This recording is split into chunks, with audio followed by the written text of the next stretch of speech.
안녕하세요, 속보요입니다. 자, 오늘은 올해의 마지막 모라보이효 내용하고 그리고 이제 모닝효, 오늘 아침에 나왔던 속보효 내용을 소개해드리도록 하겠는데요. 어제 시장이 좀 조정을 받았습니다. S&P 기준으로 1.1%, 그리고 나스닥 기준으로는 1.3%. 다행이라고 할 수 있는 거는 장중에 좀 하락폭을 회복하면서 끝났다. 이건 좀 다행이라고 볼 수 있는데 여전히 좀 불안한 환경이 이어지고 있다. 그 이유가 무엇이냐라는 부분에 대한 설명을 해보도록 하겠습니다. 크게 보면 두 가지예요. 제가 자주 말씀드리는 월스트리트저널의 닉 티밀하우스 기자가 본 파월과 트럼프의 세력 다툼?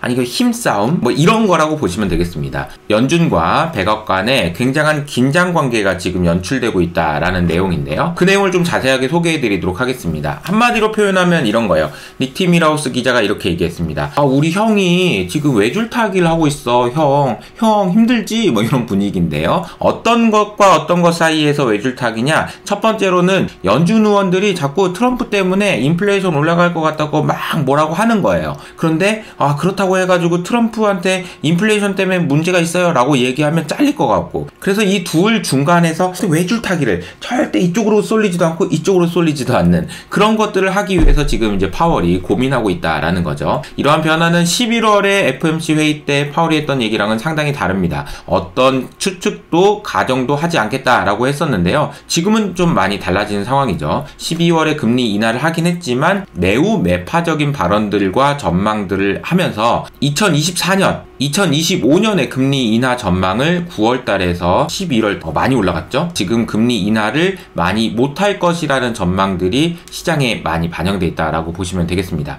게다가 인플레이션에 대한 전망도 높아질 것 같은데 라고 생각한 사람이 15명이었는데 이게 3월 달에는 3명밖에 안 됐거든요. 그러니까 정말 인플레이션에 대한 걱정을 하는데 그 이유는 트럼프 때문이다 라고 볼 수 있겠죠. 자, 그러면 트럼프의 재무장관이 될 이 베센트라는 분은 어떤 이야기를 했는지를 좀 보도록 하겠습니다. 이분은 이렇게 얘기했습니다. 아니 다들 관세 때문에 물건 가격이 올라가는 인플레이션이 온다고 생각하는데 진짜 그렇게 생각해요? 나는 아닌 것 같은데 라는 생각을 이야기를 했습니다. 왜냐하면 하나의 물건의 가격이 올라가면 이걸 사기 위해서 다른 걸 못 사잖아요. 아니 미국의 개인들이 갑자기 더 부자가 되지 않는다면 다른 물건을 못 산다. 그러니까 인플레이션 어떻게 오냐라는 이야기를 한 건데요. 자, 이 베센트 장관이 이런 표현을 했다는 것이 약간 저는 좀 안일해 보이기도 하고, 그래서 이전에 비해서는 인플레이션을 좀 더 걱정하게 만드는 그런 표현 아닌가라는 생각이 좀 들긴 합니다. 어쨌든 파월은 걱정을 하고 있습니다. 뭘 걱정하고 있냐면요. 트럼프한테 찍히면 잘린다. 요걸 걱정하고 있는 것 같아요. 왜냐면 이렇게 표현했어요. 비공식적으로 좀 연준 의원님들 이리로 와보세요. 전화해가지고 저 백악관 얘기하지 말라니까. 조용히 내가 얘기했다고 하지 말고, 이런 식으로 이야기했다라는 것을 닉 티밀하우스 기자를 통해서 이야기했다라는 것은 제가 생각하기에는 파월이 닉 티밀하우스 나 지금 이런 심정이야. 좀 답답해. 네가 좀 얘기해줘. 진짜 파월한테 말도 못하겠고 지금 큰일 났는데 좀 어떻게 해야 되지? 이런 분위기라고 보시면 될 것 같습니다. 우리가 이제 2018년에도 같은 상황이었어요. 트럼프가 관세를 올리려고 하다 보니까 인플레이션이 올라올 수 있지만 그래도 경기가 안 좋아질 수 있는 우려를 감안해서 트럼프가 파월한테 금리 인하 좀 해봐 이러니까 파월이 결국에는 못 이기는 척 금리 인하를 하던 그 상황이거든요. 근데 이 상황은 2018년과 지금은 조금 다르다는 의견들이 많아요. 왜냐하면 당시에 비해서 지금은 인플레이션을 걱정해야 되는 정도가 크기 때문에 관세 때문에 물가가 올라가는 것, 하지만 관세 때문에 경기가 안 좋아지는 것, 이 둘 사이에서 어떤 것을 선택해야 되는지에 대한 고민들을 많이 할 수밖에 없다라는 거죠. 그래서 파월 의장이 진짜 외줄타기를 하게 될 가능성이 높다라고 생각합니다. 그리고 관세가 인플레이션에 어떤 영향을 주느냐, 이 부분도 정확하게 설명하기는 사실 쉽진 않아요. 왜냐하면 관세 하나만 놓고 판단하기도 어렵고 2018년과 지금 비교해보면 확실히 경제 환경은 달라져 있기 때문입니다. 그래서 지금은 완전 고용 상태라고 할 수 있을 만큼 경제가 여전히 좋은 상황이잖아요. 그런 상황이기 때문에 외부 요인에 따라서 가격 상승 이벤트가 발생한다면 물건 가격이 올라가는 인플레이션이 생길 수 있고, 그것이 우려가 돼서 만약에 연준이 지금 다 금리를 그래도 인하를 하겠지, 또 뭐 인상을 하겠어? 상상도 못하고 있잖아요 지금 우리가. 그런데 만약에 인플레이션이 올라가서 금리를 인상해야 되는 상황까지 간다, 요거는 조금 좀 심각할 수 있죠. 그래서 그 부분은 좀 고민을 하고 염두에 두시면서 투자하실 필요가 있다라는 생각이 듭니다. 두 번째는 이제 부채 한도 이야기인데요. 부채 한도와 관련해서 제가 지난주 일요일날 올려드린 영상 있잖아요. 이 아침마다 제가 일요일 9시에 영상을 올려드리고 있는데 이 영상은 제 생각에는 부채 한도 이슈가 해결될 때까지 여전히 유효한 아주 중요한 영상이라고 생각합니다. 그러니까 못 보신 분이 있으면 꼭 보시고, 참고로 이번 주에는 크립토 대전망, 2025년 크립토 대전망에 대한 영상을 그냥으로 올렸으니까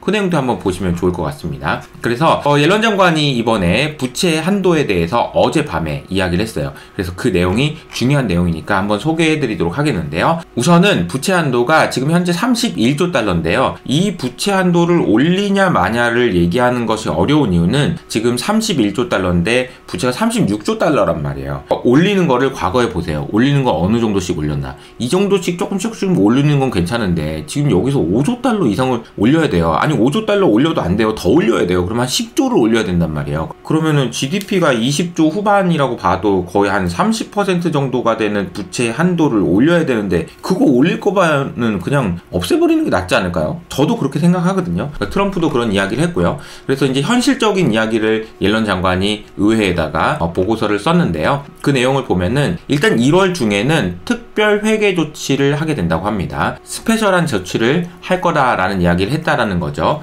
그래서 이것을 하는 이유는 명확한데요. 미국의 완전한 신뢰와 신용을 지키기 위해서 이걸 해야 된다라는 이야기를 했는데요.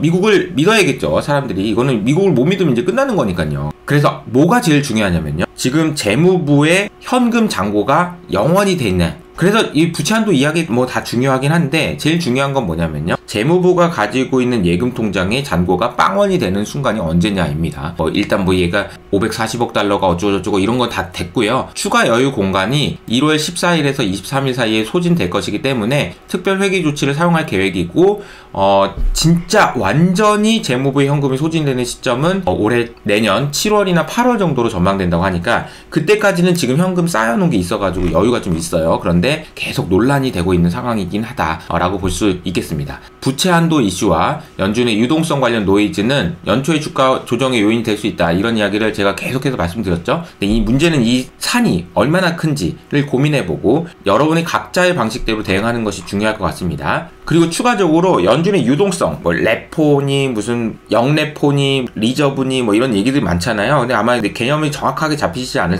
텐데 제가 이것은 다음 주에 그냥요를 통해서 설명드리도록 하겠습니다. 자, 올해 뭐라고요를 시작해서 모구가 질문하고 제가 대답하는, 이게 사실은 이 영상이 투자와 관련돼서 솔직한 생각을 말씀드리기 가장 좋은 영상이었던 것 같아요. 그래서 올 한 해 동안 뭐라고요를 사랑해주셔서 감사드리고, 뭐라고요 영상도 못 보신 분이 있다면 꼭 보시면 좋을 것 같습니다. 네, 그리고 한 가지만 더 공지드리면 올 한 해 정말 진심으로 감사했습니다. 딱 1년 전 이맘때쯤에 HS 아카데미라는 회사를 만들고 나서 이게 회사의 모양이 될 수 있을까? 어떻게 하지? 불안불안한데? 걱정되는데? 라는 생각이 들었는데 진짜 많은 분들이 도와주시고 또 구독해주시고 좋아해주시고 해가지고 1년을 정말 잘 보냈습니다. 그래서 HS 아카데미한테는 새 출발이라는 이 단어가 정말 감사하다라는 생각이 들게 만드는 그런 단어로 다가오는 것 같아요. 그런데 제가 찾아보니까 새 출발이라는 것이 그냥 준비가 안 된 상황에서 너무 두려움으로 가득 차 있는 분들도 있더라고요. 준비되지 않은 상태에서 세상으로 나와서 혼자 자립해야 되는 청년들, 이분들에게 저희가 좀 마음을 전했습니다. 물론 HS 아카데미가 자립했냐? 아니요. 아직 그렇진 못해요.